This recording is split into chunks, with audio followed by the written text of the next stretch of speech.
Topic po natin, ano ang 5 senyales na posibleng kulang ka sa omega-3 fatty acids? Okay, bago tong topic natin, omega-3 fatty acids, baka alam nyo to as fish oil, nabibili to. Wala po tayo na-advertise dito, inaaral lang natin mabuti. Actually, ito yung kakulangan sa omega-3 fatty acids, bago pa lang to eh. Bagong pag-aaral, so medyo new pa lang to, hindi pa to alam ng maraming tao. Ang omega-3 fatty acids, magandang klaseng taba to eh. Good fats to. Polyunsaturated fat. Kailangan siya ng katawan natin, itong omega-3, sa mga selula. Kailangan yan sa immune system. Pwede yan sa balat, may tulong. Sa nerve, sa depression, may tulong ang omega-3. Para sa puso, omega-3. Talagang mainly sa heart siya eh. Puso, palpitasyon, sa baga, pati sa endocrine system. Merong 5 posibleng senyales na kulang ka sa omega-3. Ba't ko sinabi posible? Kasi hindi pa siya proven eh. Bago pa lang to. Number 1, kung napapansin nyo, lagi kayong dry skin. Laging dry yung balat, namumula yung balat, irritation, maraming pimples, maraming acne, maraming redness. Isang possible cause yung kulang sa omega-3. Kasi yung omega-3 fatty acids, kailangan din yan sa balat natin. Okay? May pag-aaral, although maliit lang itong pag-aaral, pag kompleto ka sa omega-3, nababawasan ang eczema at nababawasan din yung pinsala ng init ng araw. So, pwede sa balat, nakakatulong. Number 2, depression. Yung mga nadidepress sa utak to, mga nerve problem. Ang omega-3, maganda siya sa nerves, anti-inflammatory siya. At posible makatulong hindi lang sa depression, pwede sa Alzheimer's disease, pwede sa dementia na uulyanin, bipolar disorder. Ito, uso ngayon, bipolar, depression.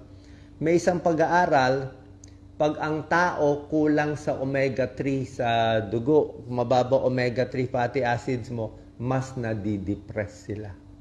Yun na nakita. So, bakit pag mababa omega-3, mas nadidepress? Maraming cause ng depression, pero isa ito. So, baka makatulong. Pwede ba mag-fish oil sa mga may depression? Pwede siguro.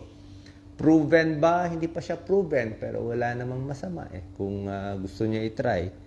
Kasi at least ito, walang ganong side effect, diba? Yung antidepressants, very effective, kailangan yung psychiatrist, pero kailangan psychiatrist magtitimpla. Number 3, dry eyes sa production ng tears. Okay? Nakita nila yung mga mababa sa omega-3, mas nagda-dry eyes sila. Pero maraming dahilan ng dry eyes.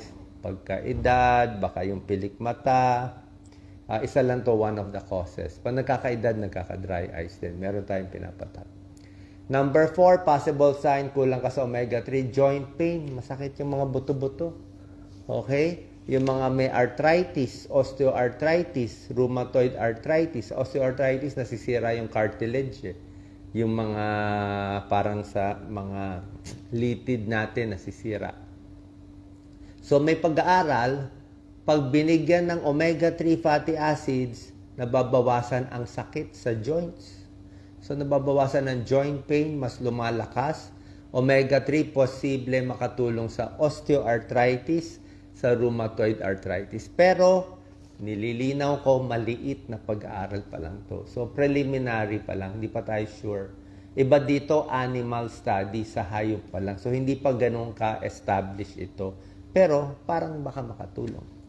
Yung sa puso, alam natin na may tulong yung omega-3 sa mga palpitasyon, pampababa ng triglyceride, pwede yan, heart problem. Sa high blood, medyo pwede na rin. So, may tulong rin to sa puso. Another possible symptom na mababa ka sa omega-3, sa buhok, skin and hair, nalalagas yung buhok. So, pero medyo animal studies lang to pag mababa omega-3 nalalagas. Meron bang blood test para malaman? Sa ngayon, wala pang madaling available na blood test para malaman kung mababa ka sa omega-3.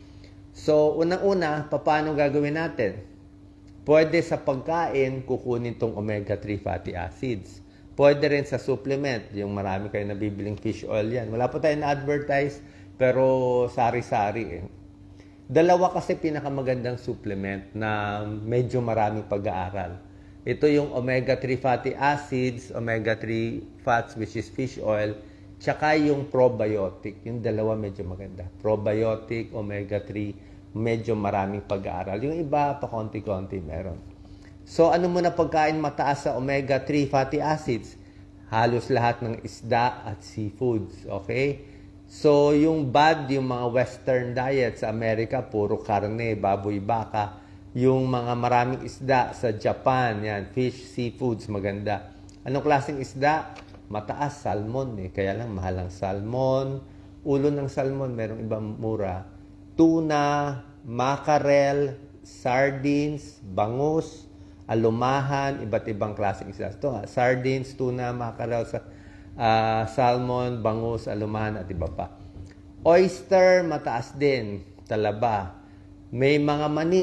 Okay, wag lang maalat. Mani, mataas din. Walnuts, pwede rin. Chia seeds. Ito, uso chia seeds. Soybean. Okay naman mga tofu, tokwa. Kaya lang ang soybean, medyo controversial. It's another topic. Marami nagsasabi, syempre, sa China, maraming soybean, tofu, maganda sa puso, may pag-aaral sila. Although, pag sa Amerika, ang soybean, sabi nila, may omega-3, pero may omega-6 din. Medyo ayaw nila yung omega-6. So, hindi nila sure kung yung tofu, tokwa, ganun ka-healthy. Pero para sa akin, at tingin ko healthy siya eh. Wag lang natin sobrahan. Pero syempre, sa US, medyo may question pa sila sa benefits ng soybean. So, yan. Sa pagkain. Pero gaano karaming isda, pwede ka lang kumain siguro mga 3 times a week eh. Hindi ka rin pwede araw-araw na isda, lalo na malalaking isda. Kasi may danger of mercury. Okay? Hindi na ganun kalinis yung dagat natin sa Pilipinas, yung isda. Lalo na yung isdang more than 1 feet. 1 feet and below, mababa pa mercury. 1 feet and malalaking isda, matagal na sa dagat, maraming mercury. Siyempre, mga pollution, mga basura. Na-absorb yung mercury pag kinain natin masama. Kaya yung isda makakain natin, up to 3 times in a week lang. Tsaka yung maliliit na isda, mas maganda. Actually, ang hipon nga maganda eh. Hindi nagkaka-mercury. Paano? Mabilis mabuhay yung hipon. Baka ilang weeks lang eh. So, wala siyang time ma-absorb yung mga mercury. Okay? Pwede rin yung omega-3 fish oil supplements. Pwede ba uminom? Uminom ako dati. Although karamihan ng omega-3 fish oil na mga pag-aaral maganda. Kayo i-search nyo rin. Ako inaaral ko maigi ano yung tama, ano yung mali. Marami sa kanila maganda. Kung gusto nyo uminom, walang problema. Although, meron lang isang pag-aaral na nakaka-concern na yung omega-3 sa isang pag-aaral nakakataas ng prostate cancer. Hindi pa proven. Pero sa lalaki tulad natin na papunta sa senior, malaki prostate, takot tayo sa prostate cancer, medyo hinay-hinay tayo sa omega-3 fish oil. Titimbangin natin ang pros and cons. Although mga cardiologists nagbibigay ng omega-3 fatty acid pero mas high dose. Okay? So sana po nakatulong to, omega-3 fatty acids, kunin sa pagkain, mga sari-saring isda, mas maliliit na isda. Tapos kung gusto niyo mag-fish oil supplement, wala namang kaso, paminsan-minsan. Consult your doctor kung meron po kayong nararamdaman para mas sigurado. God bless po. Share po natin.